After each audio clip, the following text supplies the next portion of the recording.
नमस्कार, मैं रवीश कुमार। जिस मतदाता सूची का भविष्य सुप्रीम कोर्ट के फैसले पर टिका है, उस मतदाता सूची के आधार पर बिहार में चुनाव का ऐलान हो गया है।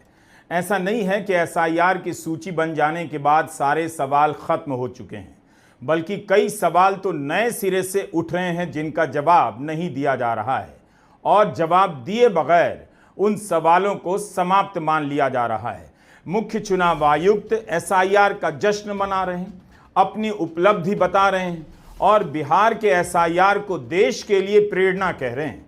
लेकिन उन सवालों का क्या जो कोर्ट के सामने है और जो अंतिम सूची जारी की गई है उसे लेकर उठाए जा रहे हैं। मुख्य चुनाव आयुक्त की प्रेस कॉन्फ्रेंस में एसआईआर के बारे में सुनकर लगा कि जैसे ललित निबंध की प्रतियोगिता चल रही है जिसमें तारीफों के पुल बांधे जा रहे हैं। लेकिन हमने कुछ मुख्य रिपोर्ट के सहारे आपको बताने का प्रयास किया है कि अभी भी एसआईआर की सूची को लेकर बहुत सारे सवाल उठ रहे हैं। राहुल शास्त्री और योगेंद्र यादव के इन सवालों से हिंदी प्रदेश की जनता अनजान रह जाती है कि मतदाता की संख्या आबादी के अनुपात में देखी जानी चाहिए। योगेंद्र का कहना है कि बिहार की आबादी के अनुसार कम से कम वोटर की संख्या 8 करोड़ 22 लाख होनी चाहिए, लेकिन एसआईआर की अंतिम सूची में 80 लाख वोटर कम हैं। यह एक ऐसा सवाल है जिस पर कोई ठोस जवाब नहीं मिल रहा।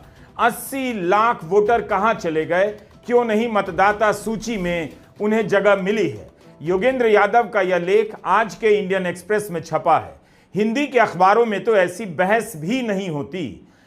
चुनाव आयोग ने हमें यह भी बताया, सुप्रीम कोर्ट में हलफनामा देके बताया कि 1 सितंबर की शाम तक 16,93,000 लोगों ने आवेदन दिया था नए वोटर बनने का। और अब चुनाव आयोग हमें बता रहा है कि 21,53,000 लोगों के आवेदन स्वीकार कर लिए गए। ये क्या गड़बड़ झाला है? आवेदन किया 16,93,000 ने, स्वीकार हुआ 21,53,000 का। ये 4,60,000 वोटर कहां से जुड़ गए? मुझे कोई ऐतराज नहीं है नए वोटर जुड़ने पे, लेकिन ये सवाल तो बनता है ना। दूसरा सवाल ये बनता है कि ये जो नाम डिलीट हुए, 3,66,000 जो नाम कटे हैं, उनमें से कितने नाम इस आधार पर कटे हैं कि उनके पास दस्तावेज नहीं थे? या यूं कहिए, ये पूछना चाहिए कि अगर सुप्रीम कोर्ट आधार को न स्वीकार करता तो ऐसे कितने लोग थे जिनका नाम वोटर लिस्ट से और कट सकता था। 80 लाख वोटर कम हैं, इस पर कोई बात नहीं। 1 करोड़ 30 लाख से अधिक वोटर के पते संदिग्ध हैं, इस पर कोई जवाब नहीं। और जश्न मनाया जा रहा है, एसआईआर पूरा हो गया। ऐसा ही पूरा करना था तो अपने कमरे में बैठकर लिस्ट बना देते। योगेंद्र यादव ने लिखा है कि जो अंतिम सूची आई है उसमें 24,000 वोटर की एंट्री में जिब्रिश है, यानी अ ब स य र ल व कुछ भी लिखा हुआ है नाम की जगह।